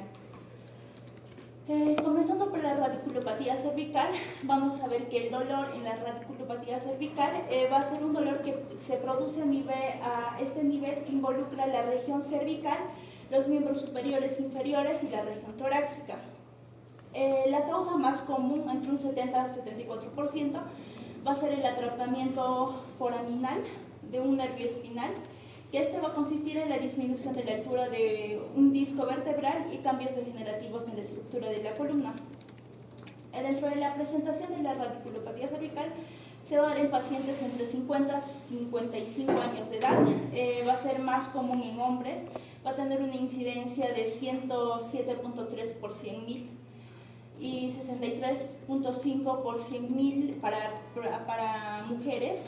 Dentro de los signos específicos vamos a ver alteraciones motoras sensitivas o en arcos reflejos, en la raíz nerviosa afectada o en un dermatoma, ¿no? Es importante aquí poder ver los datos de alarma, ¿no? Si el paciente tiene fiebre, una historia de cáncer, pérdida considerable de peso, dolores de columna al anochecer, inmunosupresión, uso de drogas intravenosas, puede ser, ¿no?, que el paciente esté pasando por un proceso infeccioso o tumoral por una radiculopatía cervical, ¿no? Luego, dentro de los exámenes del laboratorio y la radiografía simple van a ser de poca utilidad y van a tener poco valor diagnóstico. Se suele pedir, lo primero que se pide es una radiografía simple, pero bueno, no es de tan poca utilidad la radiografía simple. En sí nos va a ayudar solamente a ver si hay datos de destrucción ósea o desviaciones anatómicas. La resonancia magnética es de elección y es la más usada. En una resonancia magnética podemos ver la imagen en la resonancia magnética tiene que incluir secuencias en T1 y T2 con cortes axiales y sagittales. En T2 es la secuencia en la que se va a evaluar con mayor precisión la presencia de herniación de un disco intervertebral, y la electromiografía se va a aplicar en pacientes con hallazgos de imagen que no correlacionen con el cuadro clínico o viceversa, ¿no? Y según eso se va a ver si requiere un tratamiento quirúrgico o no. Ya dentro de las manifestaciones clínicas de la radiculopatía cervical, vamos a ver en este cuadro, según el disco afectado, la raíz nerviosa, la distribución del dolor según el disco afectado, la debilidad que va a causar en el músculo, la pérdida de sensibilidad y el reflejo abolido. En tanto al disco afectado, ya sea en C4 y C5, con la raíz nerviosa en C5, la distribución del dolor se va a dar en el borde medial escapular, borde lateral del antebrazo hacia el codo. Va a causar una debilidad en el músculo deltoides, supraespinoso e infraespinoso, pérdida de la sensibilidad en cara lateral del brazo, y el reflejo va a estar abolido, ¿no? El reflejo supinador va a estar abolido. En el disco afectado en C5 y C6, la distribución del dolor va a estar en cara lateral del antebrazo, en dedo, pulgar e índice. La debilidad se va a dar en bíceps brachiorradial, extensores de la muñeca. Va a haber una pérdida de sensibilidad en el dedo pulgar e índice y el reflejo abolido va a estar en el reflejo bicipital. En C6 y C7 la distribución del dolor va a cambiar, va a estar en el borde medial de la escápula, cara posterior del brazo, dorso del antebrazo y el tercer dedo. La debilidad va a ser en el tríceps, flexores de la muñeca, pérdida de la sensibilidad en la cara posterior del antebrazo y el tercer dedo. Y el reflejo tricipital va a estar abolido. Igualmente en C7 y T1, ¿no? El dolor va a estar en hombro, antebrazo, cara medial del quinto dedo. La debilidad va a ser en flexor del pulgar, abductores, músculos intrínsecos de la mano y la pérdida de la sensibilidad va a ser en el quinto dedo. Dentro de la radiculopatía lumbosacra, esta va a ser una presentación, la presentación de la radiculopatía lumbosacra va a estar principalmente, va a afectar a una población del 4 al 6% de la población en general. Va a ser la segunda causa de asistencia en consulta externa. Dentro de los signos y síntomas vamos a ver que se pueden encontrar espasmo, debilidad muscular, niveles más comprometidos. Los niveles más comprometidos van a ser L4, L5 y S1. La mayor parte de los dolores lumbares van a ser inespecíficos y suelen curarse por sí solos, en algunos casos, no en todos. El dolor por niveles, ya sea en L4, L5 y S1, va a variar. En L4 el dolor se presenta en región lumbar glútea y cara anterior medial de la pierna, con trastornos de sensibilidad en rodilla y cara interna de la pierna. Se pueden apreciar parestesias, se presentan en cuádriceps, sartorio y tibial anterior, y el reflejo patelar se va a ver afectado. En tanto, en una radiculopatía L5, el dolor se distribuye en región lumbar, cara lateral del muslo, cara anterolateral de la pierna. Se presentan cambios de sensibilidad en cara dorsomedial de pie y grueso artejo. Las parestesias del glúteo medio menor, tensor de la fascia lata, tibial posterior, peroneos, extensor corto de los dedos. Y el reflejo patelar y aquiliano no se van a ver comprometidos, a diferencia de una radiculopatía en L4. Y en una radiculopatía en S1, el dolor en región lumbar va a estar localizado en región lumbar glútea, cara anterior del muslo y pierna, trastornos de sensibilidad en el quinto artejo, cara lateral y planta del pie. Y las parestesias se van a ver en glúteo mayor, bíceps femoral, gastrocnemio y sóleo, flexor largo de los dedos, extensor corto y flexor aquiliano. El flexor aquiliano va a ser comprometido. Dentro del examen físico, el signo de la Segue y el signo de Bonnet van a estar presentes. Los exámenes auxiliares, la radiografía antero-posterior y lateral de columna lumbrosacra, tomografía axial y radiografía para ver alguna patología asociada. Igualmente acá vamos a ver las manifestaciones clínicas de la radiculopatía lumbar, la raíz nerviosa, la irradiación del dolor,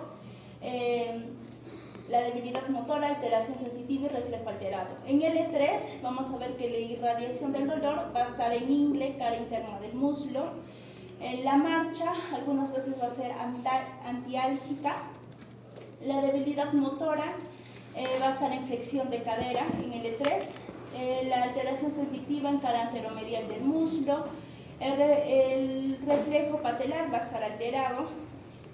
En L4, la irradiación del dolor va a estar en cara anterior del muslo, rodilla supramedial o pierna. La marcha, algunas veces igual que en L3, va a ser antiálgica, debilidad motora, extensión de la rodilla y flexión de cadera y aducción, alguna debilidad. La alteración sensitiva, va a haber una alteración sensitiva en muslo, en cara lateral o antero, cara medial de la pierna o rodilla, y el reflejo patelar va a ser abolido. En L5 se va a sentir el dolor en glúteos, cara anterior lateral de la pierna, dorso del pie. La alteración de la marcha va a estar en el talón. La debilidad motora va a estar en la dorsiflexión del tobillo, eversión del pie, abducción de la cadera y extensión del dedo gordo. La alteración sensitiva va a estar en cara posterior lateral del muslo, cara lateral de la pierna y parte central del dorso del pie. Y en S1 el dolor se puede rodear a muslo posterior, pantorrilla y planta del pie.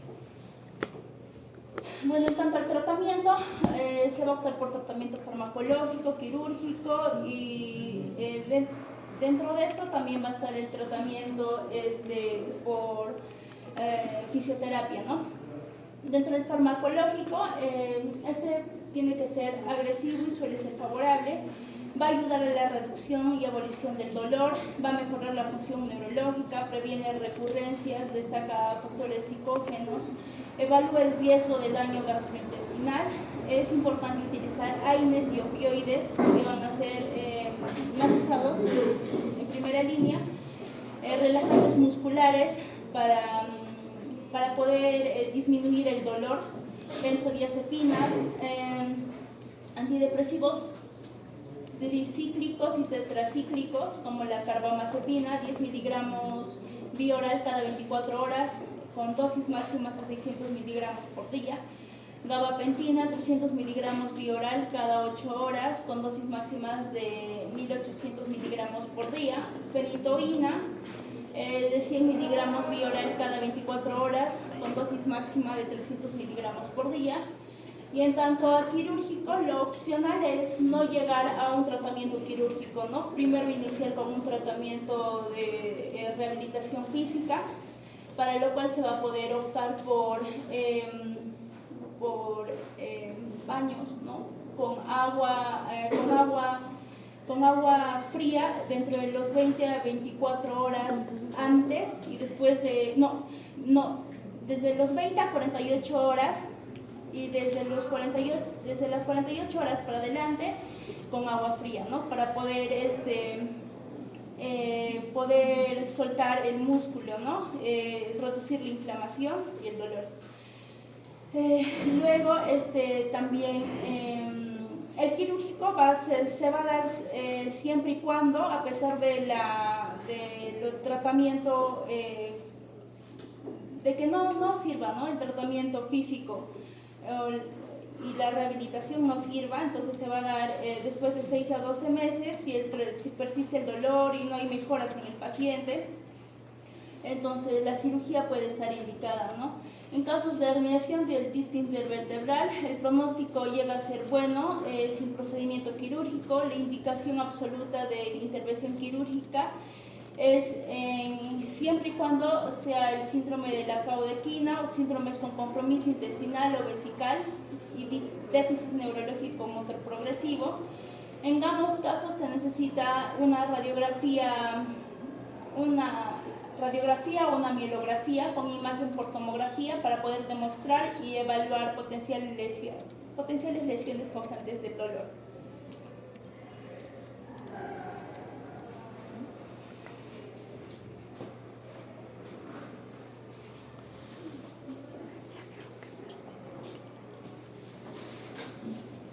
Ahora vamos a continuar con la desarrollo.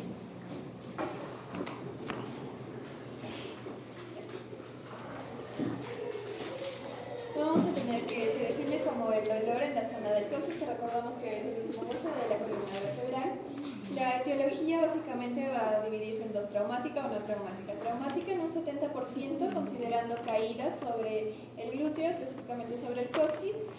Por ejemplo, cuando una persona se cae por las escaleras, va a ocasionar inflamación, puede ocasionar desplazamiento, luxación o una subluxación del coxis. También los partos muy traumáticos o laboriosos pueden ocasionar una coxigordia. Y dentro de los no traumáticos, que son el 30%, tenemos la obesidad mórbida, infiltraciones epidurales que lo causan, infecciones y tumores. Dentro de los signos o síntomas, el principal, como su nombre lo dice, es el dolor. Este va a aparecer cuando se adopta una posición como puede ser al sentarse o al pararse. Mejora al estar de pie, pero puede doler al incorporarse. Generalmente va a ser con una irradiación hacia el sacro y muchas veces la causa no va a ser clara. Es importante hacer la diferencia entre las causas traumáticas y no traumáticas para tener un diagnóstico en el cual vamos a tener que descartar primero los tumores rectales, las patologías ginecológicas o urológicas, y dentro del examen físico se debe hacer una palpación ya sea superficial o transrectal. También se recomienda realizar radiografías ya sea de pie, radiografía de pie y sentado, frontal y lateral, para evaluar si es que hay una fractura. Esto generalmente va a ser sugerido por un dolor agudo o una luxación o subluxación que el paciente va a referir que tiene dolor crónico. También se recomienda realizar una resonancia magnética de sacrocoxis para valorar el estado óseo, ligamentos y partes blandas. Como podemos ver aquí, existe una fractura del coxis. Dentro del tratamiento vamos a tener que va a depender principalmente de sus causas y de la situación en la cual el paciente se encuentra. Se debe ofrecer un manejo individual y también del dolor específicamente. Aparte, se deben sugerir como ajustes posturales, baños de asiento o cojines, como por ejemplo los cojines en forma de dona para sentarse. Si es que hay una inflamación, entonces los cojines son la mejor opción, y también se recomienda fisioterapia con magnetoterapia. Si es una luxación o una subluxación, se recomienda maniobras de fisioterapia externas o internas. Si el dolor es persistente, entonces vamos a tener infiltraciones con corticoides. Y el manejo conservador, si es que el manejo conservador no funciona, entonces recién se puede pensar en una alternativa quirúrgica, como una coxigectomía. Sin embargo, lo mejor es mantener al paciente en un tratamiento conservador y darle mucha paciencia y tiempo a la recuperación del coxis. En cuanto a la ciatalgia, es el dolor que ocurre en las zonas que va a recorrer el nervio ciático, que vamos a comprender que el nervio ciático, recordando su recorrido, va desde la parte baja de la espalda, desde los sacros, los nervios sacros, pasando por la cadera hasta las piernas, bajando por las piernas. Dentro de los factores de riesgo tenemos principalmente la edad, generalmente edad avanzada, obesidad, profesión. Dentro de las profesiones debemos considerar aquellas que suelen torcer la espalda o transportar cargas muy pesadas o conducir un vehículo o estar mucho tiempo sentado. Especialmente una persona que en la anamnesis que realicemos que nos diga que pasa mucho tiempo sentada, entonces podemos decir que es la causa de su cetalgia. También se puede relacionar con la diabetes. La etiología generalmente, las más frecuentes es la hernia de disco intervertebral. También se puede ver en el escuelón óseo, que es el crecimiento excesivo del hueso, esto generalmente ambos asociados con una avanzada edad, y un tumor que es menos frecuente, pero de todos modos se puede dar. Como podemos ver aquí en la imagen, una herniación del disco discal en el cual va la parte blanda, la parte del centro del disco va a extrapolarse y centrar y hacer una presión a la parte del nervio. Esto va a producir la cetalgia, el dolor. La fisiopatología prácticamente es el pinzamiento del nervio o la presión que les menciono, lo cual va a causar inflamación, dolor o parestesias. Los síntomas y signos principalmente se centran en el dolor, el cual va a ser en la región lumbar y se va a extender hacia la parte posterior de los muslos y las pantorrillas. Recordar que es la parte posterior, no la parte anterior. Este dolor puede ser leve o severo según la presión que se ejerza sobre el nervio. El carácter generalmente va a ser urente y a veces el paciente puede sentir como una descarga eléctrica. Este dolor puede empeorar cuando el paciente tose, estornuda o ya también está sentado por mucho tiempo, lo cual también es una de las causas de la cetalgia, por lo tanto se convierte como un círculo vicioso. Y debemos tener en cuenta que frecuentemente es unilateral, no bilateral. El diagnóstico principalmente por la anamnesis, examen físico. En el examen físico hay que evaluar la fuerza muscular, también los reflejos, En la radiografía, evaluar si es que existe la presencia de algún espolón. De no ser así, entonces se recomienda tomar una resonancia magnética para evaluar si es que el paciente presenta alguna herniación del disco o un pinzamiento del nervio. Y también se recomienda hacer una electromiografía en el cual va a confirmar la gravedad de la lesión en la raíz nerviosa. El tratamiento va a ser básicamente fármacos antiinflamatorios, corticoides u opioides para manejar el dolor, la fisioterapia, que pueden ser ejercicios principalmente para corregir la postura, fortaleciendo los músculos de la espalda, mejorar la amplitud del movimiento o estiramientos de la zona lumbar. También se recomienda aplicar compresas frías en la zona dolorida por máximo 20 minutos y varias veces al día de ser posible. En las inyecciones de corticosteroides se aplica en la zona que rodea la raíz nerviosa para reducir el dolor y se puede realizar hasta 3 veces al año. Y luego, si es que todas estas alternativas no funcionan, de nuevo recién consideramos la cirugía, en el cual puede ser extracción del espolón óseo o parte de la hernia del disco intervertebral que ejerce la presión. Y solo está indicado cuando causa debilidad grave en el miembro inferior afectado, pérdida del control de intestinos o vejiga y el dolor refractario. Es importante tener en cuenta la prevención. Se recomienda hacer ejercicios con regularidad para fortalecer los músculos, estirarlos y mantener una buena postura y alineación.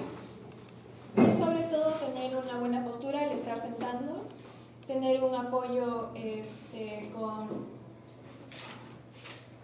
para la zona lumbar, como este arco en las sillas, que la zona lumbar esté apoyada, tener antebrazos y también que la rodilla se encuentre a nivel de la cadera, formando un ángulo de 90 grados entre la cadera y las piernas.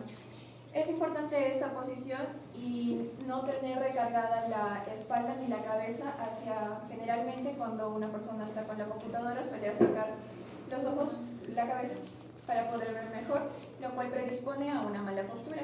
Es importante corregir esto y tener alineada la zona lumbar, tanto con las rodillas como con la cadera. Gracias, doctor.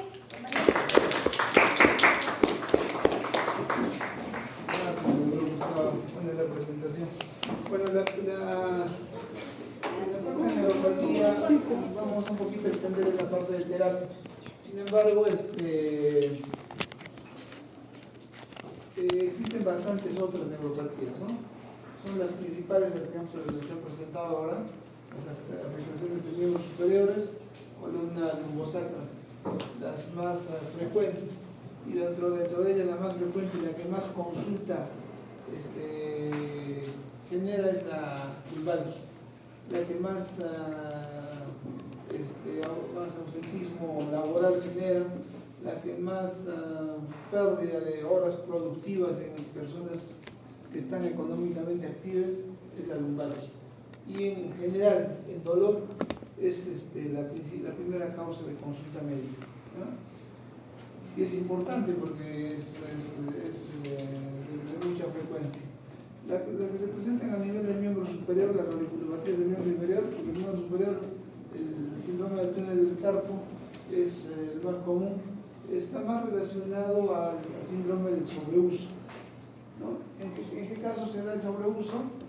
Cuando principalmente se hace referencia a mujeres que utilizan las muñecas, las actividades laborales, utilizan las muñecas.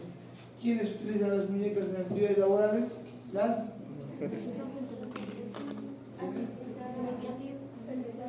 secretarias utilizan bastante, ¿no? ¿Qué más? Las tejedoras, ¿no? Las tejedoras. ¿Quiénes más? Las que lavan, bueno, ahora ya utilizan más las lavadoras, ¿no? Antes las lavadoras eran las manos, pero todavía hay personas que utilizan las manos para lavar, ¿no? Las que hacen servicio de limpieza, ¿no? Utilizan las manos para lavar, agarrar los trapos, no pueden utilizar las manos. Ese tipo de trabajos también se puede dar en choferes que utilizan las muñecas, los brazos. Pero son patologías que se están relacionadas a actividades laborales. pero también tienen otros orígenes, ¿no? La diabetes. La diabetes, como han visto en neuropatías, afecta bastantes neuropatías. En todo caso, miren, dentro de la evaluación anamnésica que se le hace al paciente, se le pregunta si hay diabetes. Y si no, si hay si se presentan neuropatías, hacer el estudio de glucosa. Y por allí vamos a encontrar que este paciente es diabético. Y no sabía. Mira, a través de un problema neuropático vamos a encontrar que el paciente tenía diabetes, ¿no? Para poder ayudarlo en su tratamiento. Dentro de las neuropatías se mencionó la pneuropatía braquial, que sí es una de las patologías no muy frecuentes, pero que sí se presentan en producto de accidentes generalmente, ¿no? Traumatismos automovilísticos, generalmente en moto, ¿no? Es bastante frecuente para traumatismos o accidentes en moto, pero también se pueden dar en otro tipo de accidentes. También se puede dar en accidentes deportivos, ¿no? Cuando uno está haciendo deporte, practicando el deporte, hicieron mención al fútbol americano, pero también otras actividades, el brazo levantado y le hacen el signo de palanca. Se le luxa, hay una luxación y puede ir acompañado de una plexopatía braquial, ¿no? En todo caso, ir haciendo la relación, la correlación clínica. La plexopatía braquial, también como mencionaron, se presenta en niños, en neonatos, por una mala práctica del parto, ¿no? El alumbramiento, el mismo proceso del trabajo de parto, en un parto podálico, en una presentación inadecuada, se hace o en una macrosomía, una alteración cefalopélvica, se va a forzar el producto y ahí es donde podemos generar daño. Ese daño a veces va acompañado de fracturas de clavícula. Puede ser leve, moderado, severo. Puede ser, como dijo la compañera, un ER cristal o un clamp Duchenne, ¿no? Pues proximal, pero también puede ser total. Las raíces nerviosas también pueden ser o incluso dañadas por los mismos troncos, ¿no? Y genera un daño, una monoplejía marcada, que va a ser una monoplejía que le va a acompañar al niño toda su vida, ¿no? Un daño significativo. Miren, un problema de nacimiento. ¿Qué se le llama esto? Parálisis obstétrica. La famosa parálisis obstétrica por el mal trabajo de parto. Esto puede, en los últimos años ya el paciente, la mamá o el papá están identificando que es un problema obstétrico y están iniciando denuncias por negligencia médica, ¿no? Entonces hay que tener cuidado en el trabajo de parto. ¿Ginecología han hecho ya? No. Tienen que chequear bien el trabajo de parto. Ustedes cuando ya estén en el SEDUM van a tener partos. Así que chequeen bien, revisen bien cómo se hace el trabajo de parto, para que no tengan la complicación. Desde el control, el trabajo de parto no solamente en el momento del parto, el trabajo de parto viene desde los controles previos, ¿no? Y chequen bien durante el internado, durante las clases, durante el internado, durante las prácticas, para no tener ese problema.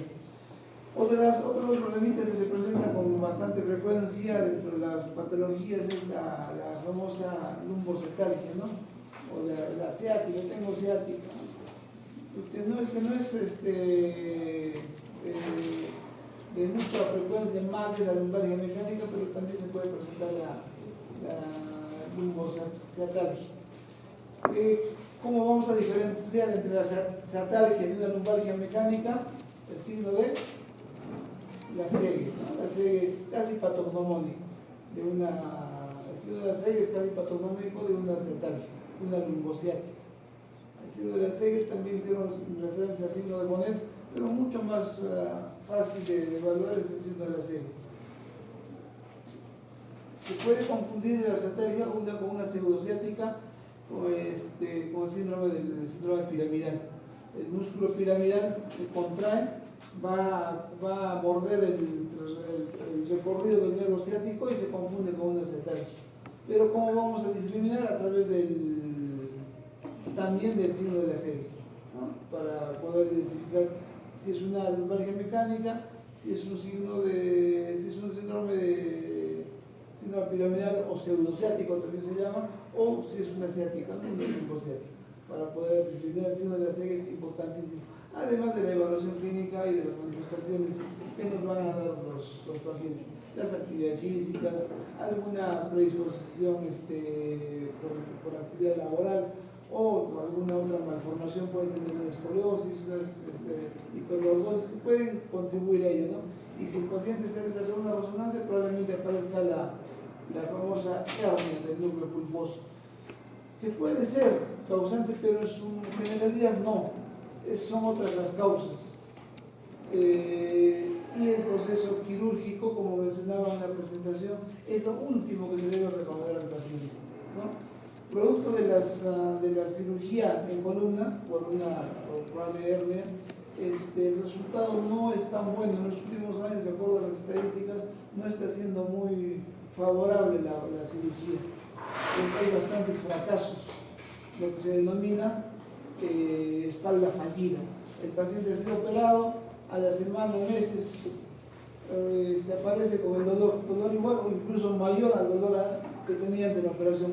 ¿Cómo se le denomina a este proceso? Espalda fallida. Entonces, otro proceso quirúrgico ya no es terapia o medicación, ¿no? Para poderlo controlar, pero sí es posible mejorar haciéndole la terapia adecuada. Y dentro de los procedimientos terapéuticos hay diferentes alternativas, ¿no? El uso de los medios físicos que ustedes están viendo en las rotaciones, el uso de kinesioterapia, movimientos descontracturantes, masoterapia, el uso de algunos procedimientos de infiltración con corticoides, como mencionaron, pero también se hacen infiltraciones regenerativas tipo proloterapia, se puede hacer infiltraciones de algunas otras sustancias de acuerdo al lugar de la lesión. Estos procedimientos terapéuticos o con infiltraciones o médicos, medicamentosos, son la posibilidad inicial de recuperación del paciente.